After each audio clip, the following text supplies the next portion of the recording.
The following are properties, original work, creations, and ideas of Kelebogile Sehoa. The ElementRings brand includes, but is not limited to, the ElementRings Pty Ltd company, the ElementRings script, comic book or manga script, characters, movie script, ElementRings merchandise, and Negu brand. All rights claimed and reserved by Kelebogile Sehoa. Hello, and welcome back to ElementRings. Here's a quick recap before we continue. After the contents of the ElementRings history book were revealed, Botlhale knew how much trouble he was in. He was even sweating uncontrollably. Tisetso wasn't and isn't going to be at school for the entire week because his father has passed away. The news shocked Kayla after Rakadi told her over the phone. Now let's continue with the story. Mandy looks at Kayla after what she said and says, "Yes, Miss Kayla, I'm sorry, Miss Kayla." Botlhale bows his head and opens the textbook he had on his table. And he thinks, how can she embarrass me like that? Kayla smiles a little and says, "Good. We can now continue." Amidst all that talking between him and Mandy and Kayla butting in, Botlhale put his ring onto his pinky. He hadn't noticed before, but the ring had changed in appearance and the box had a slightly different look as well. Both items had a different design from the ones they had back before the ritual. Botlhale thinks, what the? These versions seriously look cooler. It must be the effects of completing the ritual. Botlhale grins and thinks, Botlhale closes his eyes and thinks, I can hear everyone's thoughts.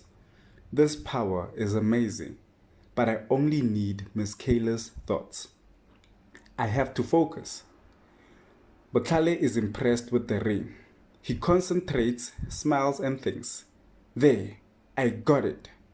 He finally gets to hear Kayla's thoughts and doesn't like what he finds out. Botlhale is shocked by this. He then thinks, no way, this can't be. Mr. J is dead. No wonder Tisetso didn't come to school today. Back at Tisetso's home, Rakadi was on the phone talking to Jonathan's mother. Hello, Matswale, Rakadi says. For those who don't understand, Matswale means mother-in-law. Jonathan's mother answers and says, hello, Makoti. For those who don't understand, Makoti means daughter-in-law. How are you doing, my child? Rakadi says, I wish I could say I'm okay, but I'm not. I called to let you know that Jonathan has left us, Ma. He has passed away. Rakadi said all of this trying to hold her tears back, but she failed. The news was devastating to hear. Shadi, Jonathan's mother, was shocked.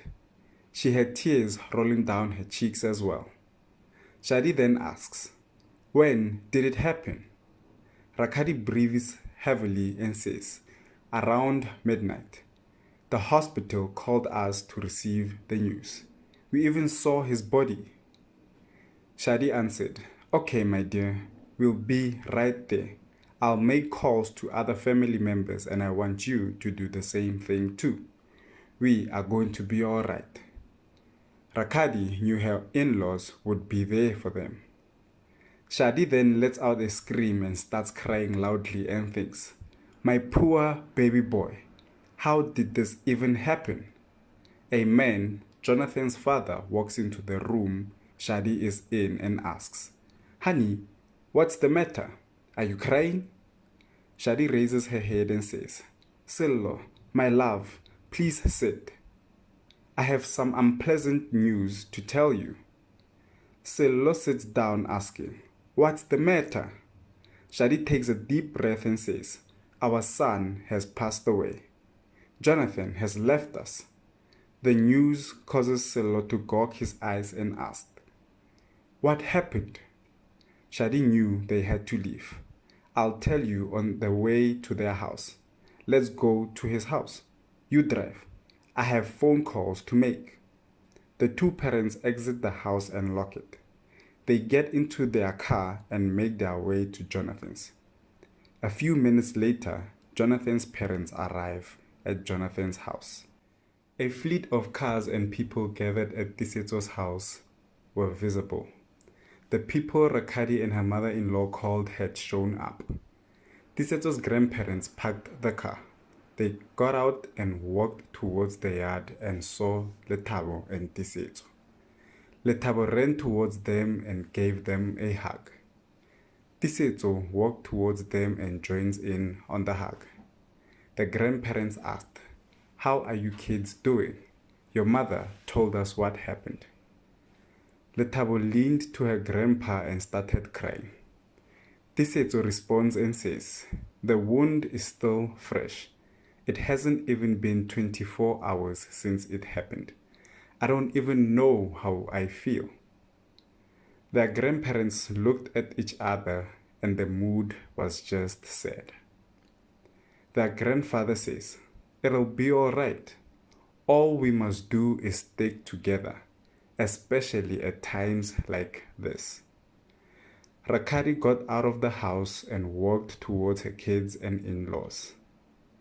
She said, "Your grandpa is right." They smiled when they saw her. Shadi hugs Rakadi and then says, "I'm so sorry, my child." Rakadi replies, "We all are. Jonathan was an amazing son, father, and husband. We'll miss him dearly. Shall we go into the house?"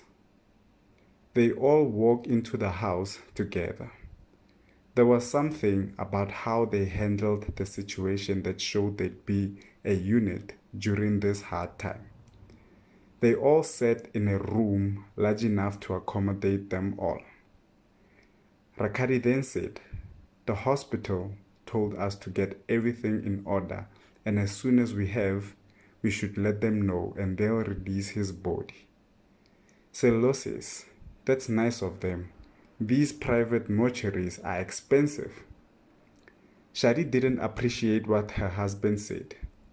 She looked at him and said, "Hi man, Sello. Don't say such things in front of the kids." Tiseto and Lethabo were okay with it. Tiseto states, "It's okay, Gramps. We know what Gramps meant." Sello smiled, looked at Tiseto and winked at him. Rakadi painfully says, "I'm going to contact Jonathan's legal representatives and let them know of the situation. They should be able to help us clear some of the things that need clearing." The others could hear the pain in her voice, but as for Shadi, she heard strength. She knew her son was loved dearly by the woman. Shadi looked at Rakadi and said, "You go do what you have to so we can give Jonathan a proper send-off. Just let us know when you need us. We'll take care of it for you." And that's the end of the 42nd release. As you all heard, Botlhale and others of Jonathan's loved ones have all found out about his passing. The ambience is awful and sad. Let's wish the family and anyone who has lost someone well. Thanks for tuning in, and bye for now.